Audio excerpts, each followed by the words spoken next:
నమస్తే welcome to V3 news లక్ష్యం సమాజయితం నేను మీ అనిత ముందుగా బులెటిన్ హెడ్లైన్స్ చూద్దాం వైసీపీ పాలన నుంచి ఏపీని రక్షించాలి తిరుమల వెంకన్నకు టీడీపీ నేత అయ్యన్న పాత్రుడు వేడుకోలు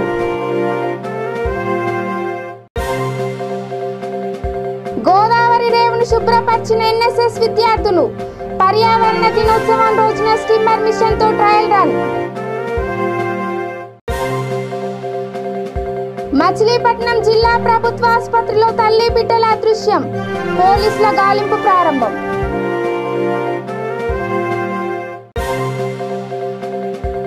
యువతకు మీ విజయం స్ఫూర్తి సివిల్స్ టాపర్లపై మంత్రి హరీష్ రావు ప్రశంసలు ఇక డీటెయిల్స్ చూస్తే ప్రసవం కోసం వచ్చిన గర్భిణి ప్రసవం అనంతరం మృత్యువాత పడింది ఈ సంఘటన నాగర్ కర్నూల్ శ్రీ సత్యసాయి నర్సింగ్ హోంలో జరిగింది బాధితులు తెలిపిన వివరాల ప్రకారం నాగర్ కర్నూల్ మండలం శ్రీపురం గ్రామానికి చెందిన శ్రీజ ప్రసవం కోసం మంగళవారం ఆసుపత్రిలో చేరింది డాక్టర్ బలవంతం చేయడంతో గత్యంతరం లేక కుటుంబ సభ్యులు ఒప్పుకున్నారు పురిటి నొప్పులు రావడంతో పరీక్షలు జరిపిన వైద్యుడు సిజేరియన్ చేశారు కాన్పులో బాబు జన్మించగా తల్లి పరిస్థితి ఐబీపీతో విషమించింది వెంటనే మెరుగైన వైద్యం కోసం హైదరాబాద్ ఆసుపత్రికి రిఫర్ చేయగా మార్గమధ్యంలోనే మృత్యువాత పడింది దీంతో కుటుంబ సభ్యులు ఆందోళన వ్యక్తం చేశారు వైద్యుడు నిర్లక్ష్యం వల్లే తమ కూతురు చనిపోయిందని మృతురాలు తల్లి మమత ఆరోపించారు వచ్చి చూపించుకున్నాను అది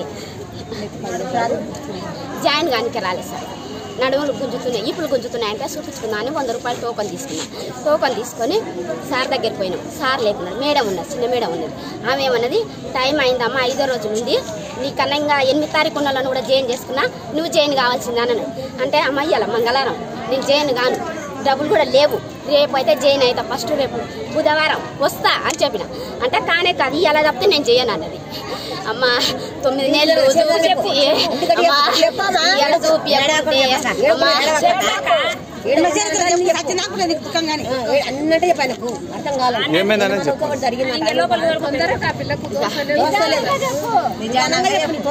ఇలా చేస్తా అంటేనే మా ఆయనకు ఫోన్ చేసిన 10 సార్లు చేస్తే ఎత్తలేదు తర్వాత ఎత్తిండు వచ్చి ఏందా అనంటే జైన్ కావంటుంది మేడం అని చెప్పిన జైన్ కావంటే ఇప్పుడు ఎట్లా జైన్ కావంటుంది 5 రోజుల టైం ఉంది ఇంకా అని అన్నాడు నీకు డౌట్ ఉంటే అడుగుపో అన్న పోయి మేడం ఇంకా 5 రోజుల టైం ఉంది రేపు వచ్చి జైన్ అవుతాం అని అన్నాడు అంటే రేపు అయితే నేను బాజుని కాను ఇయ్యాల అయితే నేను బాజుని అయితే అన్నాడు ఇయ్యాల బాజుడు కానీ తప్పించుకుంటున్నాడు అమ్మా ఇయ్యాల ఏమన్నాడు అమ్మా ఇయ్యాల జైన్ అయితే అమ్మా తల్లిని బిడ్డాను అమ్మా 7 గంటల నీ చేతిలో పెడతాడు అమ్మా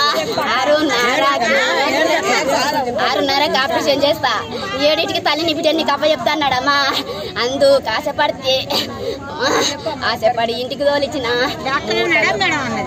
మేడం అన్నది టెస్టులు రాసింది 6 టెస్టులు రాసింది సార్ 6 టెస్టులు రాసి 6 చేయించిన ఏం ప్రాబ్లం లేదు 4 రోజులకు ఒకటి వస్తుందంట అయితే కనుమ వచ్చినవి 5 ఒకటి 4 రోజుల తర్వాత వస్తుందని అన్నాడు అంటే అది ఆ విషయం మేడానికి తెలుసా అని వాళ్ళని అడిగిన అంటే తెలుసు అని చెప్పింది అంటే ఇంకా మేడానికి తెలిసి చెప్పవలసిన అవసరం ఏంటన్నది స్కానింగ్ పేపర్ గంట అయినాకి ఇస్తాన్నాడు అది తీసుకుపోయి టెస్టుల పేపర్ ఆమెకి ఇచ్చిన చూసి ఏం ప్రాబ్లం లేదు రక్తం 10 బ్లడ్ ఉంది 10 ఉంది జైన్ కావాల్సిందే అన్నారు సరే అని ఆడ 2000 కట్టిన టెస్టుల కాడ 2000 కట్టి ఇంకా ఆయన ఇంటికి పంపించిన పైసలు తెచ్చిండు బట్టలు తెచ్చిండు జైన్ అయినా సార్ వచ్చిండు జైన్ అయినాక 4:00 అన్నాడు 4కి రాలే 6కి వచ్చిండు సార్ 6కి వచ్చినాక మళ్ళీ పోయి సార్ జనగామ జిల్లా తరిగొప్పల మండల కేంద్రంలో ఈ అగ్రి సేవా సెంటర్ను సర్పంచ్ దామోర ప్రభుదాస్ ప్రారంభించారు ఈ సెంటర్ రైతులందరికీ అందుబాటులో ఉంటుందని ఆయన అన్నారు కార్యక్రమంలో రైతులు గ్రామస్తులు పాల్గొన్నారు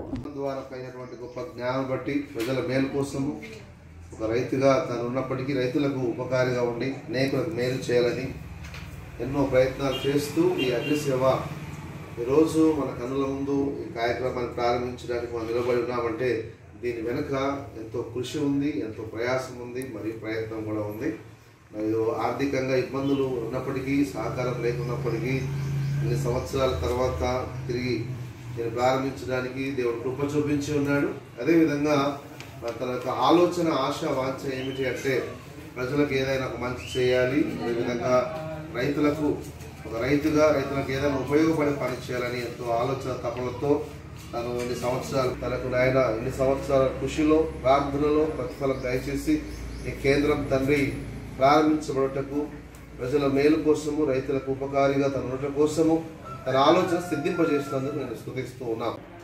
మన తరిగొప్పల మండల కేంద్రంలో రైతులను ఉద్దేశించి రైతుల సేవ నిమిత్తము మంచి అవగాహన కల్పించే అగ్రిసేవ కేంద్రాన్ని మన గ్రామస్తులైన చింతల దాస్ గారు ప్రారంభించడం జరిగింది. ఎందుకంటే రైతులు భూమి ఉన్నది, వ్యవసాయం చేస్తున్నామంటే చేస్తున్నాము, అలా ఏమి పంట పండుతుంది, ఏమి లాభం వస్తుంది అనేది ఏమి తెలియకుండా ఏదో గుడ్డిగా వ్యవసాయం చేయడం జరుగుతుంది. అలా కాకుండా రైతులు వ్యవసాయం ద్వారా అభివృద్ధి చెందాలనే మంచి కాన్సెప్ట్ తోటి రైతులకు మంచి అవగాహన కల్పించి కమర్షియల్ పంటల వైపు ఈ యొక్క రైతులను తిప్పాలనే సదుద్దేశంతో మరి యొక్క కేంద్రాన్ని ఏర్పాటు చేయడం జరిగింది.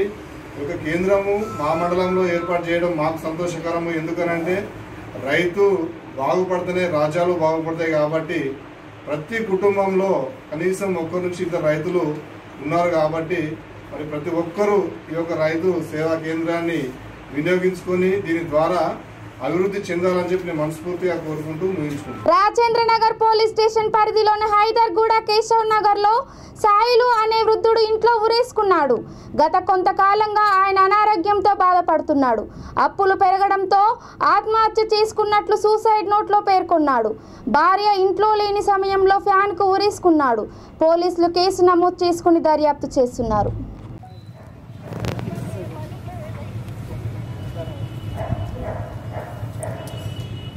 ఫోటో మంచిదే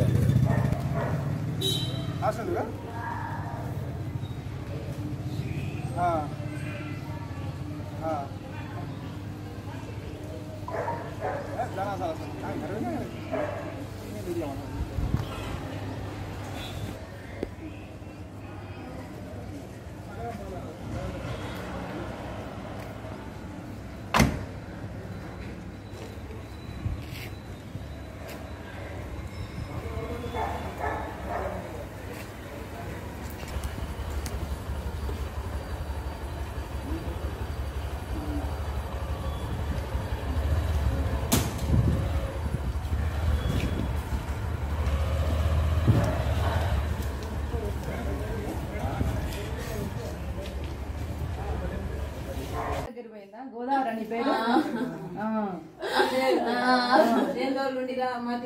అన్నాడు.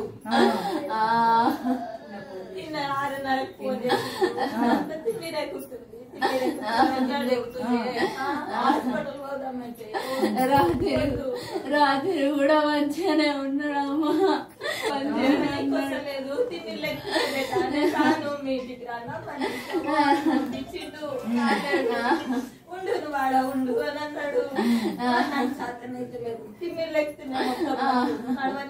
వైసీపీ పాలన నుంచి రాష్ట్రాన్ని రక్షించాలని స్వామివారిని ప్రార్థించానని టీడీపీ నేత అయ్యన్న పాత్రుడు అన్నారు. ఆయన బుధవారం ఉదయం తిరుమల శ్రీవారిని దర్శించుకున్నారు. తర్వాత మీడియాతో మాట్లాడుతూ రాష్ట్రంలో అన్ని వర్గాల ప్రజలు నష్టపోయారన్నారు. శ్రీవాణి ట్రస్ట్ ద్వారా టీటీడీ భక్తుల నుంచి నిలువు దోపిడీ జరుగుతోందన్నారు. మహానాడుకు వచ్చిన జనాలను చూస్తే వైసీపీ నాయకుల గుండె ఆగిపోతుందన్నారు. అరాచక పాలన అంతానికి మహానాడు సభ నాంది పలుకుతోందని అన్నారు. అందరికీ నమస్కారం అండి. కుటుంబంతో ప్రతి సంవత్సరం కూడా స్వామివారి దర్శనంకి వస్తూ ఉంటాను నేను. అని కరోనా వలన గత సంవత్సరం నుంచి రాలేకపోయాను నేను. అంచేత ఈ సందర్భంగా మళ్ళీ కుటుంబం అంతా కలిసి స్వామివారి దర్శనం కోసం రావడం జరిగింది. ఇంకో విశేషం ఏంటంటే ఈరోజు నా పెళ్లి రోజు. పెళ్లి రోజు కూడా స్వామివారి సన్నిధిలో రావడం జరిగింది. మరి స్వామివారిగా వచ్చాం కాబట్టి ఏదో అనుకుంటాం కదా, స్వామివారి మొక్కుకుంటాం కదా. ఇలా స్వామివారి గారిని కోరింది ఏంటంటే ఈ ఆంధ్ర రాష్ట్రాన్ని ఒక దుర్మార్గుడు పరిపాలన నుంచి రక్షించు స్వామి అన్నది నేను. ఎందుకంటే రాష్ట్రం అంతా నష్టపోయింది, అన్ని వర్గాల వారు నష్టపోయారు, విచ్చలవిడి దోపిడీ జరుగుతుంది. అంచేత ఈ రాక్షస పరిపాలన నుంచి రాష్ట్రాన్ని కాపాడు తండ్రి అని ఒకటి. రెండోది ఏంటంటే మన ఆంధ్ర రాష్ట్రంలో తిరుపతి అంటే ఒక పుణ్యక్షేత్రం. ఈ పుణ్యక్షేత్రంలో కూడా రాత్రి నేను అలా బజార్లో నడిచి వెళ్ళాం, అందరితో మాట్లాడడం. చాలా అసంతృప్తిగా ఉన్నారు. ఎందుకంటే ఎయిర్పోర్ట్లు బాగోలేదనో, కనీసం మంచినీళ్ళు కూడా లేని పరిస్థితుందనో, లేనిపోయిన ఆంక్షలు పెట్టారనో, రూమ్స్ బాగోలేదని, రూమ్స్ ఇచ్చినా క్లీనింగ్ లేదని, భోజనం ఇంతకుముందు ఫ్రీగా తినేవాళ్ళు ఎక్కడికి వెళ్ళి అక్కడ హోటల్స్ కూడా లేకుండా చేశారు. రాత్రులు పిల్లలు పాలు కావాలని ఇబ్బంది పడుతున్నాం అని చెప్పి రాత్రి చాలామంది మాట్లాడే పరిస్థితి వచ్చింది. అంటే స్వామివారిని మమ్మల్ని రక్షించడు కాదు, నీ తిరుపతిని కూడా నువ్వే కాపాడుకు తండ్రి, చాలా దోపిడీ జరుగుతుంది ఇక్కడ. వాళ్ళ టికెట్ తీశాను, శ్రీవాణి టికెట్ తీస్తే 10,500 రూపాయలు మనిషికి అందరం కట్టాం. ఇంత మళ్ళీ రికమెండ్ చేసుకుంటాం, ఎవరిని అడుగుతాం, అందరం కట్టి వచ్చాం. దాంట్లో ఎంత కూర్చొని చూస్తే దాంట్లో స్వామివారికి వెళ్ళింది 3,700 రూపాయలే. ఆ టికెట్లో 75,000 అయితే కట్టాను నేను. 75,000లో 3,500 రూపాయలు స్వామివారి టికెట్కి వెళ్ళింది. మిగతాదంటే ట్రస్ట్, శ్రీవాణి ట్రస్ట్ అంటే అకౌంట్స్ ఉన్నాయా, దానికి ఆడిటింగ్ ఉందా, ఏముంది? అంచేత ఇది నిలువు దోపిడీ అంటాను నేను. నిన్నటి వరకు సేవలు లేవు, మళ్ళీ నిన్నటి మొన్న సేవలు పెట్టారు. సేవ తప్పే ఉందండి. చాలామంది సేవలకు వస్తూ ఉంటారు, సుప్రభాతానికి వస్తూ ఉంటారు. ఇవన్నీ చూసి పూర్వం నుంచి ఒక ఆనవాయితీ ఉంది. వీళ్ళు ఎవరో రకరకాల మనుషులు వచ్చి ఆనవాయితీని పక్కన పెడుతున్నారు. రెండోది ఏంటంటే ముఖ్యమైన ఆఖరి విషయం ఏంటంటే హిందూ సాంప్రదాయాన్ని కాపాడడం కోసం స్వామీజీలు ఉన్నారు మనకి. బొచ్చుడు మంది ఉన్నారు ఈ రాష్ట్రంలో. ఎంతమంది ఉన్నారండి స్వామీజీలు అందరూ కూడా హిందూ సాంప్రదాయాన్ని ప్రచారం చేయడం కోసం వాళ్ళ మెయిన్ ఉద్దేశం. అందుకే తిరుపతి దేవస్థానం నుంచి కూడా వాళ్ళకి స్థలాలు ఇచ్చారు. వాళ్ళు మెయింటెనెన్స్. రాజమహేంద్రి మహిళా డిగ్రీ పీజీ కళాశాల ఎన్ఎస్ఎస్ విద్యార్థులు రాచమండ్రి కోటిలింగాల గుడి దగ్గర గల గోదావరి రేవును, గోదావరి నదిలో ఒడ్డున ఉన్న చెత్త చెదారాన్ని శుభ్రపరిచారు. గోదావరి పరిరక్షణ సమితి అధ్యక్షుడు విశ్వేశ్వరరెడ్డి ఆధ్వర్యంలో ఈ కార్యక్రమం చేపట్టారు. ముఖ్య అతిథిగా మున్సిపల్ కార్పొరేషన్ హెల్త్ ఆఫీసర్ వినూత్న పాల్గొన్నారు. ఈ నెల 5న జాతీయ పర్యావరణ దినోత్సవం సందర్భంగా స్టిమ్మర్ మిషన్ తీసుకువచ్చి చెత్త చెదారాన్ని క్లీన్ చేసే విధంగా నెల రోజుల పాటు ట్రయల్ రన్ వేస్తామని తెలిపారు. నది చాలా పవిత్రమైనటువంటి నది. మనకి గంగా నది కాశీలో ఎంత పవిత్రం, రాజమండ్రిలో గోదావరి నది కూడా అంతే పవిత్రమైన నదిగా అందరూ కూడా భావిస్తారు. దీన్ని దక్షిణ కాశీగా భావించడం జరుగుతుంది. ఇక్కడ పవిత్రమైన స్నానాలు చేస్తే కాశీలో స్నానం చేసినట్టు అందరూ ఫీల్ అవుతారు. రాష్ట్రంలో ఉన్నటువంటి నలుమూలల నుంచి కూడా ఇక్కడికి వచ్చి భక్తులు స్నానం చేయటం, అలాగే వాళ్ళ బంధువులు ఎవరైనా చనిపోతే తద్దినాలు పెట్టటువంటి కార్యక్రమాలు చేస్తారు. మరి గోదావరి నదిని పరిశుభ్రంగా ఉంచవలసిన బాధ్యత అందరి మీద ఉంది. మరి మనం చూస్తున్నాం ఈ గోదావరి నది వచ్చిన భక్తులే దాన్ని పొల్యూట్ చేస్తున్నారు. ఎందుకంటే తద్దినాలు పెట్టి అట్టాకులు ఇక్కడ వదిలేస్తారు, స్నానం చేసి బట్టలు ఇక్కడే పాడేస్తారు, అలా రకరకాలుగా తాగిన వాటర్ బాటిల్ ఇక్కడే పాడేసి చాలా పాడు చేస్తారు. మరి గోదావరి నదిని పరిశుభ్రంగా ఉంచాలనే ఉద్దేశంతో పోయిన సంవత్సరం గోదావరి పరిరక్షణ సమితి అని పెట్టి రెగ్యులర్గా గోదావరిలో ఉన్నటువంటి రేవులన్నీ కూడా క్లీన్ చేసి ఇక్కడ ఉన్న ముచ్చోళ్ళకి, సాధువులకి, భిక్షాటకులకి భోజనాలు పెట్టే కార్యక్రమం చేస్తున్నాం. మరి మొన్న 1.5 month పిల్లల ఎగ్జామ్స్ అని తర్వాత హాలిడేస్ వల్ల పెట్టడం జరగలేదు. ఇప్పుడు మళ్ళీ స్టార్ట్ చేసాం. రేవులన్నీ కూడా క్లీనింగ్ ఉంచి అన్నీ కూడా శుభ్రంగా ఉంచే బాధ్యత తీసుకుంటున్నాం.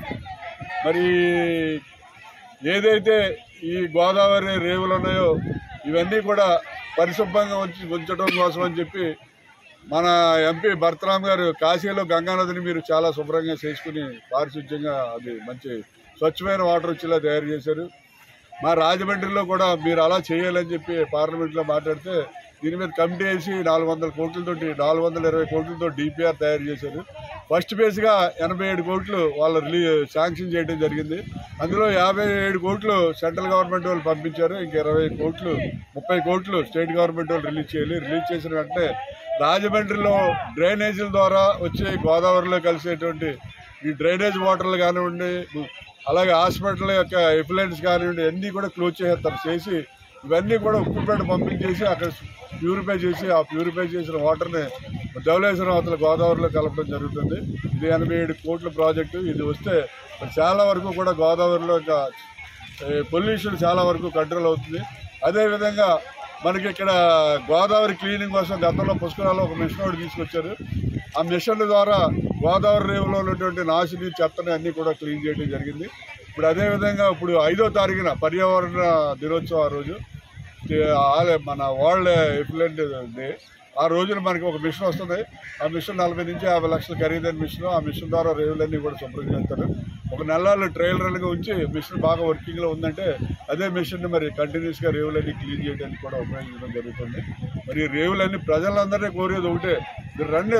మునుగోడులోని నల్గొండ రోడ్డులో ఆంజనేయ స్వామి ఆలయం వద్ద ఈదురుగాలులు వర్షం కారణంగా భారీ వేప చెట్టు కూలిపోయింది. ఆ సమయంలో పెను ప్రమాదం తప్పింది. తక్షణమే స్పందించిన అధికార బృందం ఘటన జరిగిన 10 నిమిషాల్లోనే సంఘటన స్థలానికి చేరుకొని సహాయక చర్యలు చేపట్టారు. 2 ఎలక్ట్రికల్ పోల్స్ కూలిపోవడంతో పట్టణంలో కరెంటు పోవడంతో తక్షణమే స్పందించి కరెంటు అందించారు.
కృష్ణా జిల్లా మచిలీపట్నం ప్రభుత్వ ఆసుపత్రిలో తల్లి బిడ్డల అదృశ్యం కలకలం సృష్టించింది.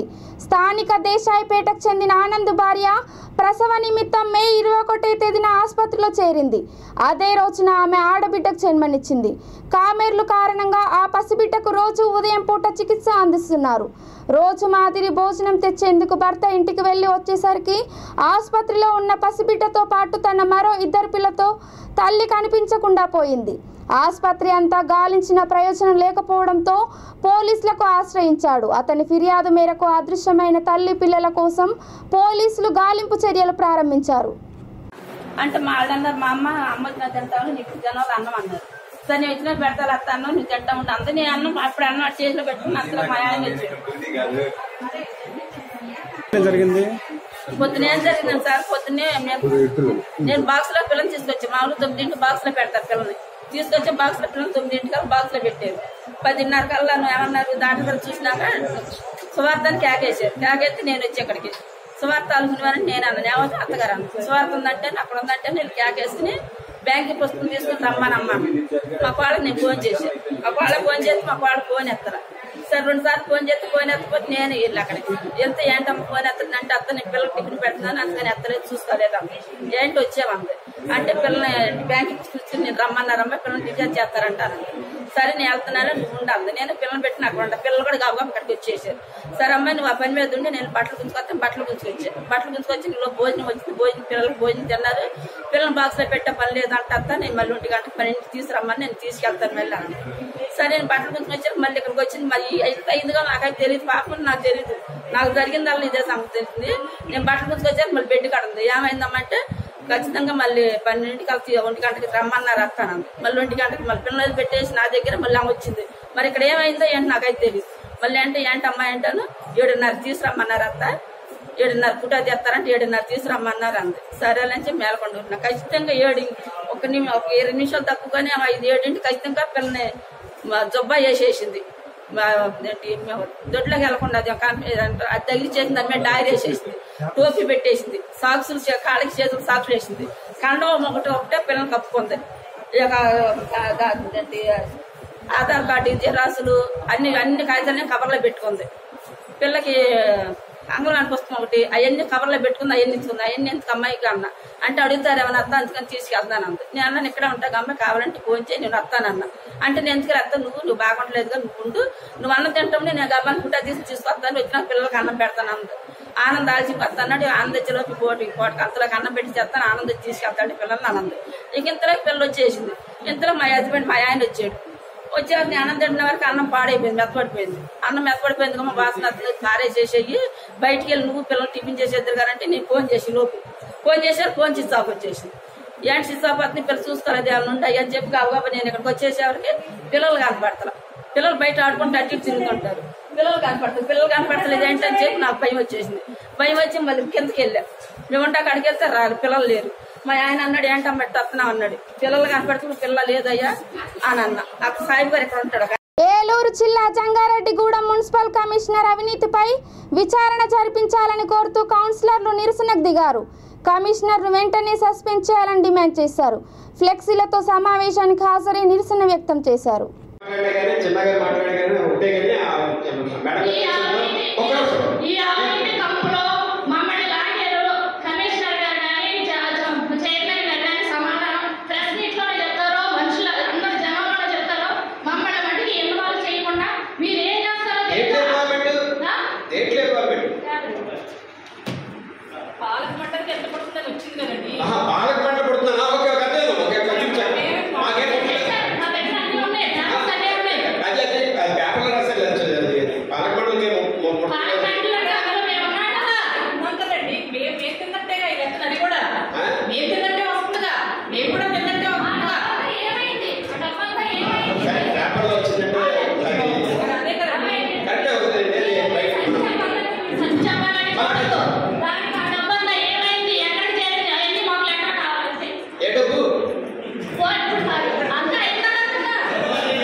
మీడియా మిత్రులకు అందరికీ కూడా నమస్కారం అండి.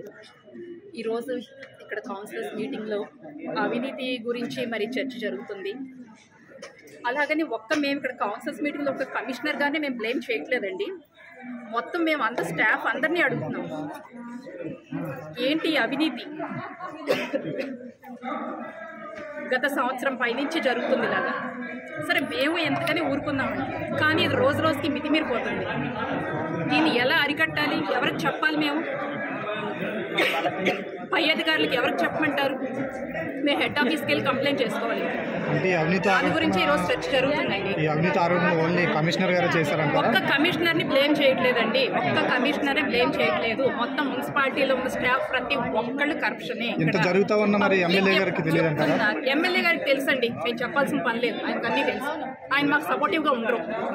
నాకు ముసుగులో బుద్ధులాట అనవసరం అండి, నేను చెప్పేస్తున్నాను. ఆయన మాకు సపోర్టివ్గా ఉండరు, ఆయనకు అన్నీ తెలుసు. మేము చెప్పాల్సిన పని లేదు ఆయనకి. బయట పబ్లిక్ టాక్ అంతా కూడా అది.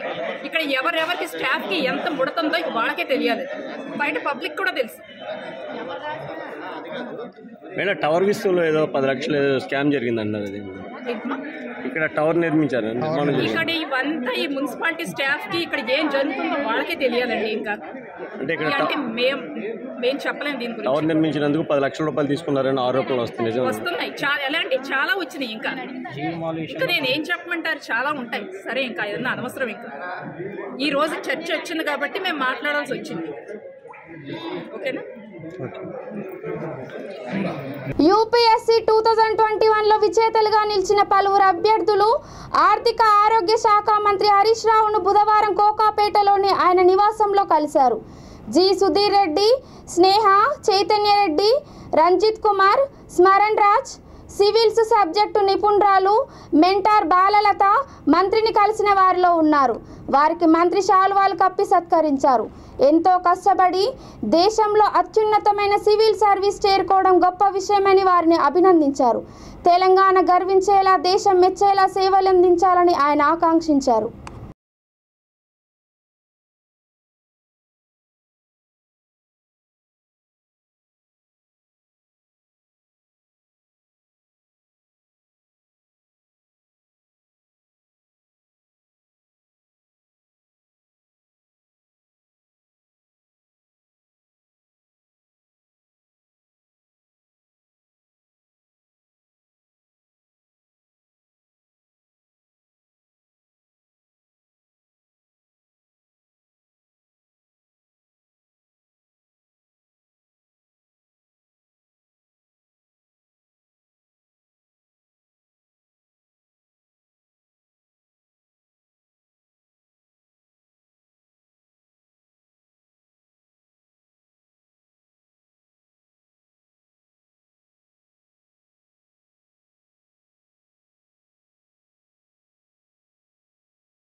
గుంటూరు జిల్లా దాచుపల్లి మండలం బట్రుపాలెం వద్ద నాటుసార తయారు చేసిన ఓ వ్యక్తిని స్పెషల్ ఎన్ఫోర్స్మెంట్ బ్యూరో అధికారులు అదుపులోకి తీసుకున్నారు. వారి నుంచి 40 కిలోల నల్ల బెల్లం, 215 కిలోల పట్టిక, ద్విచక్ర వాహనాన్ని స్వాధీనం చేసుకున్నారు.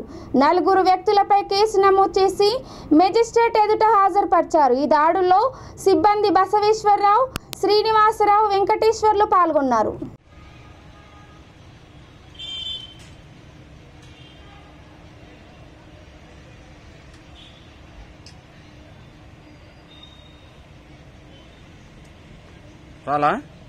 ఇక బులెటిన్ ముగించే ముందు హెడ్లైన్స్ మరోసారి. వైసీపీ పాలన నుంచి ఏపీని రక్షించాలి. తిరుమల వెంకన్నకు టీడీపీ నేత అయ్యన్న పాత్రుడు వేడుకోలు.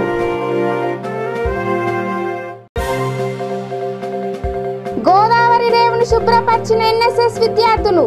పర్యావరణ దినోత్సవం రోజున స్టీమర్ మిషన్ తో ట్రయల్ రన్.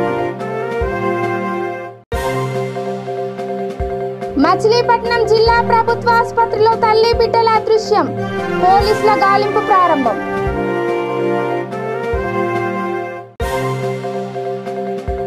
యువతకు మీ విజయం స్ఫూర్తి.